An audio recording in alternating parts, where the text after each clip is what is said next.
This is Reverend Bill, and today is Monday, the day after Easter. I hope everyone had a wonderful Easter Sunday. Your children got plenty of candy in their Easter baskets, and they enjoyed their Easter egg hunts. My children are a little old for that now.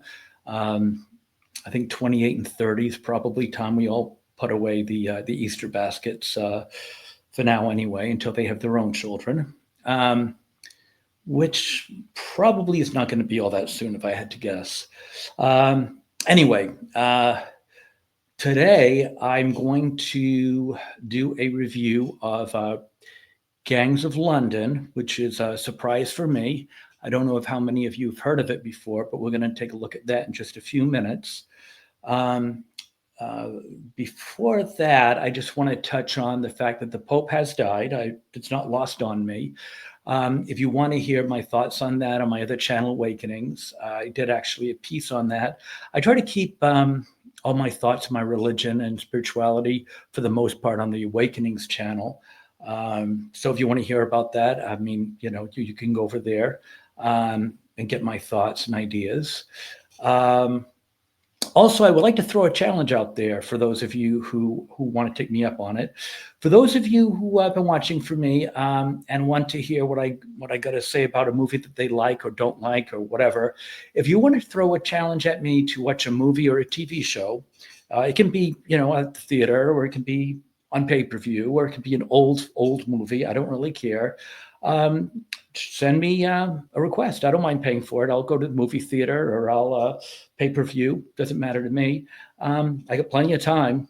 Today I spent a lot of my time cleaning out the pool and getting my grill going for the summer.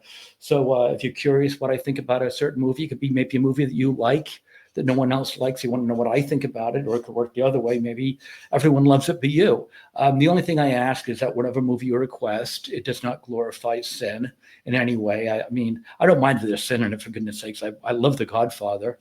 I just don't want it to be glorified, like Brokeback Mountain. No.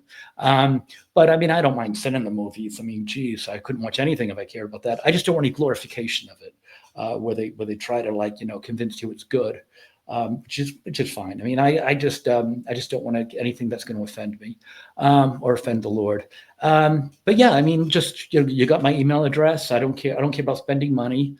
And as long as I can find it, I'll watch it and let you know. I'll do a review right here on it if you want. I don't care.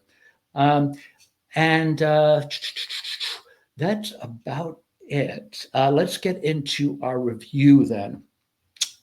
Now, the review is going to be a little hard because I consider this the anti Daredevil. Boy, I've been slamming Daredevil, and I'm going to continue to. Actually, I'm going to probably mention it again at the end of this. But the thing about Daredevil is, I watched a whole season of that almost, and nothing happened. Um, so it's very easy to discuss it because you're not going to blow any spoilers because there's really nothing to spoil. This is the opposite. It seemed like every 5-10 minutes, everything changed. So I'm not going to be able to get too much into this because it's like that little thread that you pull the thread and the dress falls apart. I can only talk very generally so that I don't ruin it for you if you've not seen it. Um, so let's get into it a little bit. And I ask you to forgive me for being vague, but I really do like this. Let's just say that flat out. Surprise! I love it. Um, but let's not give away too much. I'm going to try to give it a review without ruining it for you. So the first person in it is Joe Cole. Now, for those who know Peaky Blinders, which is another great show, he played one of the brothers, the middle brothers. I think he left, like, I want to say season 4. It was the one where Adrian Brody was doing his Marlon Brando imitation. I want to say it was season 4, but he played Joe Cole, and he got killed in that. And I wonder if he got killed, he can do this. I'm not sure, but he did do a Black Mirror episode I saw after that. But he moved on from Peaky Blinders, and he's quite good. He's probably a young actor to keep your eye on. Um, but he plays Sean Wallace, who's one of a gangster. There's a gangster family led by Cole Meany. Cole Meany has been around for a very long time. You probably know him from The Commitments. You know him from DS9. He was in Star Trek: The Next Generation. What else was he in? Who's in Next Generation? He's in a lot of Star Trek. Anyway, you will know him. He's actually he's got to be the biggest 5'11" guy I've ever seen. Um, I had to look up his height because he towers over everyone, and I'm taller than I'm 6 foot, and I'm looking at him going, "That's he carries 5'11" pretty big." I thought he was probably like 6'3" or 6'4", and I found out he's only 5'11". Geez, must be the way that they block him or some way. Anyway, but you do know him. Oh, he was in Under Siege too with Steven Seagal and Erica Leniak. That's right. I knew he was from something else. We got the old brain, got to get that brain working today. Okay, there's also another actor. I don't know him as well, but he's very good. And I'm gonna have a trouble with some of these names. Sophie Durusu.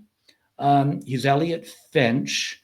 He's another one. He's an underling of the Wallace Organization. I should probably mention that. They're called the Wallace Organization, and they are the #1 gangster organization in London. By the way, if you've ever watched The Long Good Friday, which is hard to find, but if you do get that movie, that's another really, really good movie like this with Bob Hoskins. Great movie. Hard to find, great movie. Anyway, so he plays the head of the family, and then there's Eric Dumani is a man who's adopted. So the Wallace Group runs London. They're white, and there's a black group that is kind of like family. They've been adopted. I only bring up color because it's notable because they've kind of adopted. They're a family, and they're very, very tight. They just happen to be half white and half black. And I wouldn't mention it other than it's hard not to mention it because they're very close. They're very much family, but you can tell who the real ones, the blood are, and not the blood because they're white and black. Apparently, apart from that, I mean, they consider themselves family, and that's great. I do the same thing with my family, but it's worth mentioning because it's obvious. So Ed is kind of like a brother to Cole Meany, who's Fenn. And then you've got Joe, and he's kind of like brothers to Alex. And then there's the girl Shannon. And anyway, they're the family. And then there's a mother, Marion, who's the wife to Fenn. And let's see, without spoiling too much, there's an assassination. 2 teenagers assassinate the wrong person. That's not blowing anything. That happens in the very, very beginning, and that sets the ball rolling, and then all the dominoes start falling all over the place, and chaos ensues. At that point, I don't want to get into too much more because then all hell starts breaking loose in all things. Let's see. What else can I mention here? It's outstanding.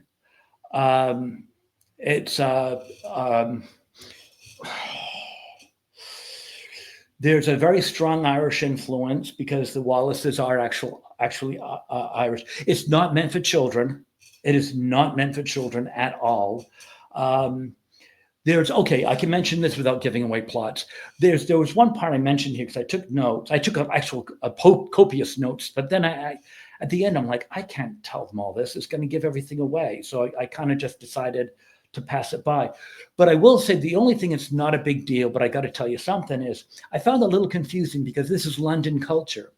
And because of that, there's an awful lot of subcultures in that we may not completely understand. Being an American, for example, we understand, we deal with, the south border and the northern border with the Canadians and all the kinds of things. Well, they have subcultures of Pakistanians, Albanians, Kurds, Welsh. Not a big deal, but there's a couple of things, like they have a lot of Danish subculture that comes in. We don't really understand special forces from that are Danish, but I guess to them that's a normal thing, and that's great. Again, it's not a showstopper or anything, but a couple of times I had to stop to look things up to make sure I understand where they kind of fit into things. Again, it's not a big deal, but I think I'd mention it because I want to mention something. But I will make another comment because I I highly recommend this, but I just don't want to blow it for you. I will say this though, that I find really interesting.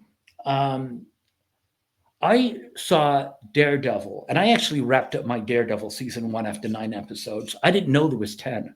And I don't feel badly about that, to be honest with you, because it was a mess. Um, Now, if I was watching Breaking Bad, or I was watching what's another show I really like, Peaky Blinders, and I thought there was 9 shows and there was 10, and someone says, "Hey, there was 10," I would be mortified. I'd be like, "Oh my god, how did I miss that?" Or even this show, because I would be paying very close attention to it.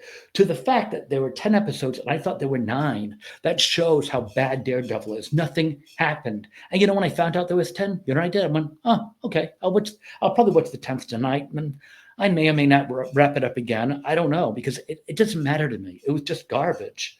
And it just, that shows how bad it is.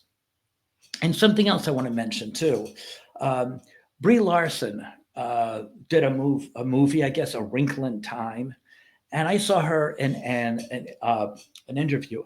This woman, I don't really know much about her. I know she's gotten a lot of hate recently, and I don't want to go after her again. But I got to make a point here. She got on stage and she was doing something, and I don't know what, and she said, "I don't want any more middle-aged white men coming to me telling me they didn't get A Wrinkle in Time. It wasn't meant for them." Shame on you. Are you kidding me? Let me tell you something.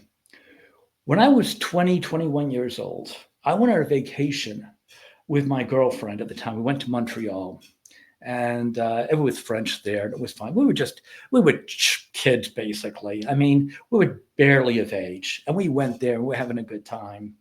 And we got to a hotel room, and we got a bunch of takeout food, and we're drinking beers, having a great. We put on the TV, and half it was in French. And I remember, we put the TV on, and she put on Sesame Street, and we left. And I said, okay. And we went to Sesame Street. We were laughing and laughing and laughing. It wasn't meant for us, but it was so entertaining that we could actually watch Sesame Street and laugh, because it was for everybody. Everybody could watch Sesame Street. And that goes with anything entertaining. I went through my children's childhood watching a lot of shows in the movie theater that weren't meant for us, but we could get something from it, because they were quality, they were good. And if they're good enough, they don't have to be meant for us, but they can appeal to everybody. And if she's up there saying that she's made a movie that can only appeal to, I don't know, 10, 15% of the people out there, number one, financially, it's a very poor model of sustainable model of finances. I mean, you're saying you're only going to make it so only 15, 20% of people could possibly enjoy it. Well, it's a terrible financial model. I mean, you're going to lose money right off the bat. And you're also getting people angry and insulted. It's absolutely terrible. And to admit it in public is even worse. This show, that I'm talking about right now, it's not for children, but I'm absolutely convinced that the core audience is probably, I don't know, male 18 to 35, but that doesn't mean 60, 70-year-old women couldn't enjoy it. They could. There's a lot of Irish stuff in it. I know a lot of Irish people of all ages could enjoy it. I know a lot of English people that said in London would enjoy it. I think anyone could enjoy it because it's quality entertainment all the way around. It's not always pretty, but it's always quality. So anyway, that's that. I guess I'm coming up with my 15 minutes, which is probably a little longer than I normally do. But so anyway, I'm going to say for season one, I'm going to give a solid 8.7. Now, I also heard that it goes down a little bit in season two, which I got two things to say about it. I haven't checked it out yet, so I'm not saying this. I just read a couple of reviews on it. And number two, I don't care, because if season one was all we get, and I'm not saying it is, it's good enough. It could stand on its own. Season one could stand on its own if there was never another season again. It's a good quality show. It's what did I say? Well, how many episodes? I think it was like 9 episodes. So it's a 9-hour miniseries, if nothing else. It's prime. It's really good. So I don't need a season 2, but I'll check it out and let you know. Okay, this is the Reverend Bill signing off. If you like this, please like, share, and subscribe. You've got my email address, or you make a comment. If you've got a challenge up for me, let me know, and I'll do it. Okay, I will talk to you later. Have a great evening, and hang in there. Bye.